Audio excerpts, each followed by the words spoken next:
नमस्कार मेरे विद्यार्थी मित्रों। देखो आज हम कक्षा 10वीं का जो पूरक पठन है, यह पूरक पठन यह पाठ देखने जा रहे हैं। और हमारा जो पाठ है यह है ठेस। और इस पाठ के जो लेखक है, इस पाठ के लेखक है फणेश्वर नाथ रेणु। और देख रहे हैं हम ये जो ठेस यह पाठ है देखो खासतौर पर जो बिहार है, बिहार का जो सामाजिक जीवन है, इस सामाजिक जीवन पर आधारित बनाया गया है। और ये जो फणेश्वर नाथ रेणु है, इनका जन्म हुआ सन 1921 में और इनकी मृत्यु हो गई सन 1977 में। और परिचय है हिंदी काव्य धारा का रुख बदलने वाले फणेश्वर नाथ रेणु आज़ादी के बाद जो प्रेमचंद है, प्रेमचंद की संज्ञा दी जाती है। खास तौर पर हम देखते हैं कि जब हमारे देश को आज़ादी नहीं थी तब हमारे देश में प्रेमचंद, कबीर, ऐसे अन्य जो कवि है अथवा कहानीकार है ये होकर चले गए। लेकिन उसके बाद हमारे देश को जब आज़ादी मिली, आज़ादी मिलने के बाद ये जो फणेश्वर नाथ रेणु है, इस फणेश्वर नाथ रेणु को प्रेमचंद की उपमा दी गई है।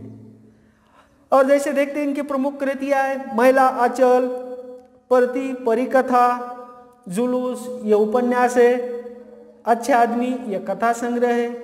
ये था फणेश्वर नाथ रेणु का परिचय।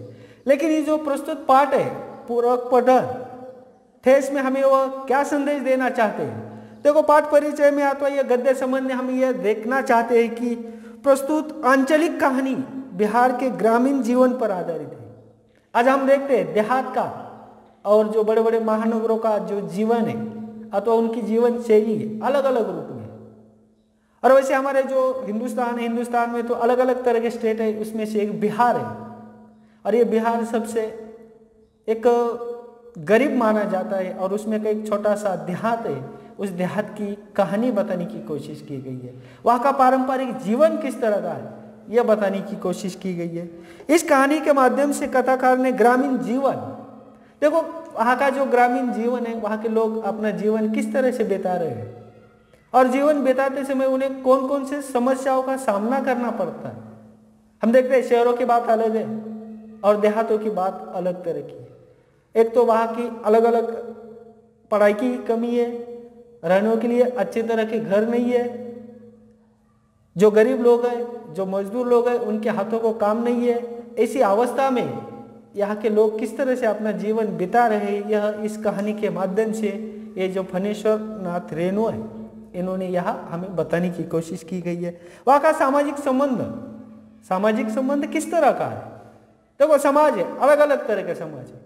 आज हम देखते हैं हमारे हिंदुस्तान है, हिंदुस्तान में एक ही धर्म नहीं है, जाति नहीं है, अलग अलग तरह की जातियाँ हैं, धर्म है। लेकिन जो देहात है, देहातों में सामाजिक संबंध बहुत अच्छी तरह के होते हैं। वहाँ धर्म कोई बड़ा नहीं है, वहाँ सभी जाति धर्म के लोग एक साथ रह रहे, एक साथ अपना कारोबार करते हैं, एक साथ कोई भी मानो समझो सामाजिक प्रोग्राम रहो, सभी धर्म के लोग एक साथ एक दूसरे को मदद करते हुए वो कारोबार पूरा करने की कोशिश करते हैं। और उसी तरह वहाँ की कारागिरी, देखो आज हम देखते हैं कारागिरी एक प्रकार की नहीं, अलग अलग तरह की है। जैसे हम देखते हैं कोई चूड़ियाँ बेचने वाला है, कोई अन्य लकड़ियों का व्यवसाय करने वाला है, कोई कपड़ों का है, कोई अन्य जो छोटे छोटे जो टोकरियाँ है ये टोकरियाँ बनाने वाला है, कोई चटाइयाँ अथवा अलग अलग तरह के कपड़ों की डिजाइन बनाने वाले कारागिर हमें यह देहातों में तक देखने के लिए मिलते हैं। कारागिरों के स्वाभिमान आदि को बड़े ही सुंदर ढंग से चित्रित किया गया। और जैसे देखते हैं हम कारागिर होते हैं लेकिन वो स्वाभिमानी होते हैं, वो मुफ्त में किसी से पैसा लेना नहीं चाहते। जब वो कोई चीज बनाकर देते तो अपने कारागिर के हिसाब से उसका मेहनताना लेने की कोशिश करते हैं। और इसी को ही ये जो फणेश्वर नाथ रेणु है इन्होंने अपना स्वाभिमान बताया। मुफ्त में वो कभी किसी के पास नहीं चले जाते, जो भी मेहनताना है, काम जो भी किया गया उस काम का मेहनताना कहकर अथवा उसको एक कारागिरी कहकर लोग भी उसे बड़े एक क्या खुशी से अथवा आनंद से देने की कोशिश करते हैं। तो चलिए आज हम देखते हैं हमारा जो पूरक पठन है ठेस इस पाठ की ओर। देखो खेती बाड़ी के समय थे। आज हम देखते हैं हम देहात में सभी लोग रहने वाले, हमें सभी को पता है जब कोई फसलों का समय आ जाता है तो खेती में किस तरह की एक मुश्किलें उत्पन्न होती है, वहाँ मजदूर नहीं मिलते। लेकिन इस पाठ के माध्यम से उन्होंने कहा गांव के किसान सिरचन की गिनती नहीं करते। देखिए इस पाठ का अथवा इस पूरक पठन का मुख्य नायक है सिरचन। और सिरचन ऐसा है कि बहुत आलसी है, ऐसा लोग सोचते हैं।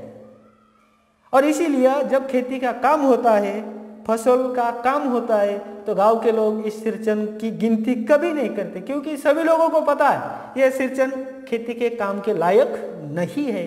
इसीलिए उसकी गिनती लोग उसे देखो यहाँ पर एक बात उनके लिए कह गई है, लोग उसको बेकार ही नहीं बेगार समझते थे।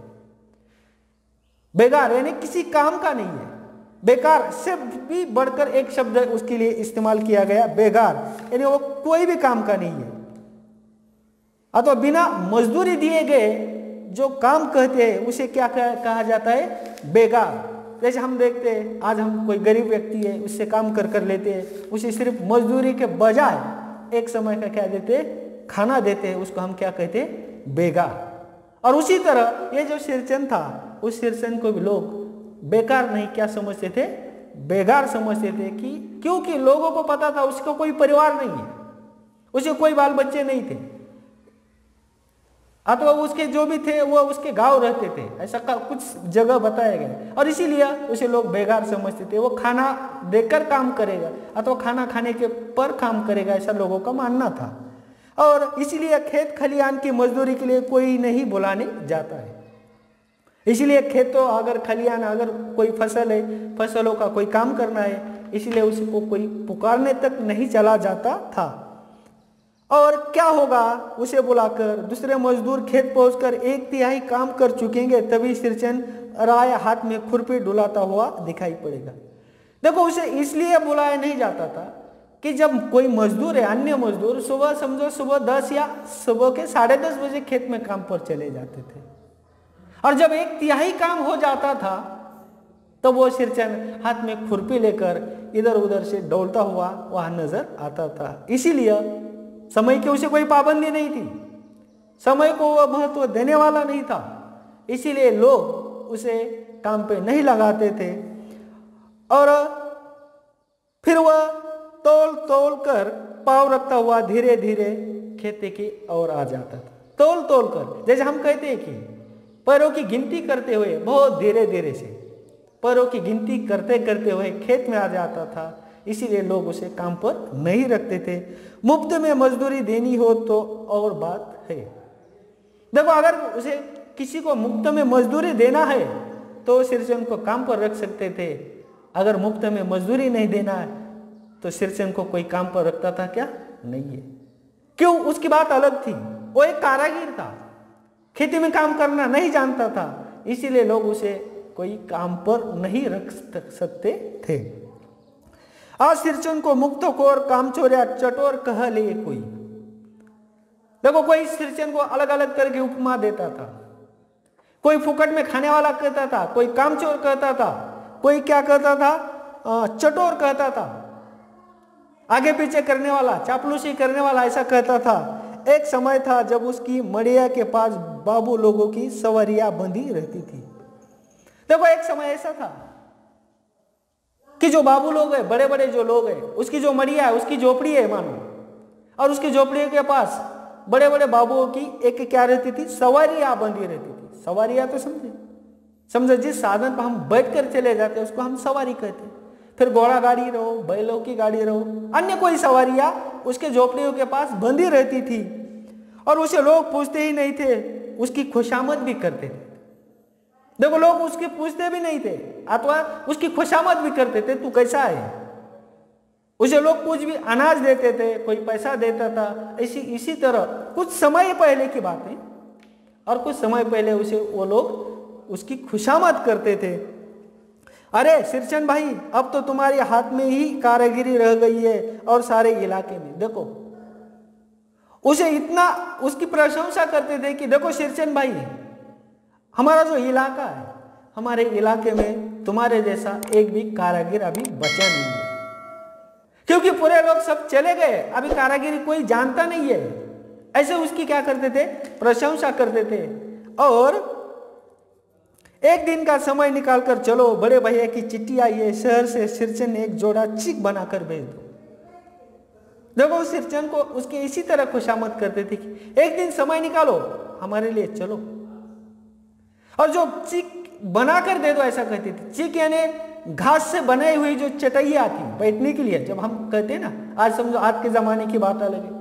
आज हम देखते अलग अलग तरह की जो बड़े बड़े बिस्तर आ गए, जो मखमल के बिस्तर है या तो अन्य कोई बहुत बड़े बड़े रेशमी बिस्तर है या तो कीमती बिस्तर मार्केट में मिल रहे हैं। लेकिन नहीं, उस जमाने में जो हमारे खेतों में जो बहुत लंबा लंबा घास होता था, उस घास की जो चीक है और उस चीक से बनाई हुई जो चटैया थी, वो चटैया बनाने में यह सिरचन बहुत मशहूर था। इसीलिए कोई भी उसके पास जाकर कहता था, देखो चलो सिरचन भैया हमारे घर चलो, हमारे भैया की एक चिट्ठी आ गई है, शहर में उन्हें एक चीक चाहिए, इसीलिए तुम हमारे घर चलो। मुझे याद है, देखो लेके क्या कह रहे, मुझे याद है मेरी माँ जब भी सिरचन को बुलाने के लिए कहती, मैं पहले ही पूछ लेता भोग क्या क्या लगेगा।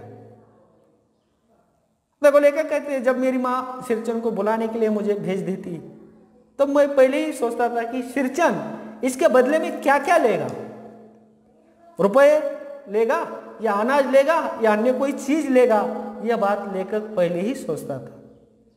क्योंकि सिरचन बहुत एक होशियार कारागिर था, लोग उसकी बहुत खुशामद करते थे, लोग उसकी जो भी हाथ की कला थी उस हाथ की कलाइयों पर बहुत खुश होते थे।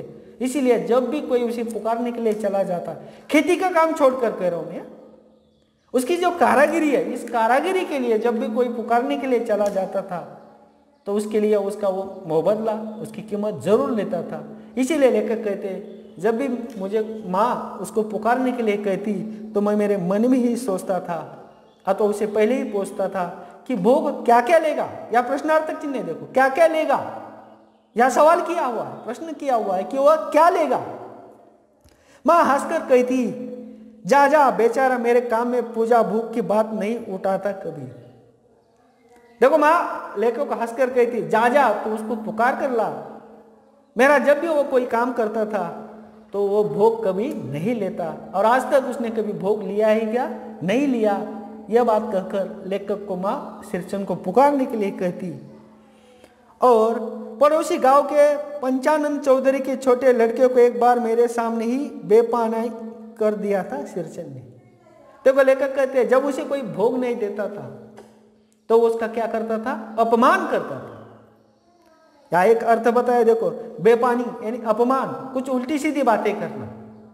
और एक समय ऐसा हुआ कि सिरचन को लेखक कहते हैं कि मैंने चौधरी, उस गांव के चौधरी यानी उस गांव का अमीर व्यक्ति, उस अमीर व्यक्ति के लड़के को बेपानी करते हुए मैंने मेरे खुद आंखों से देखा था।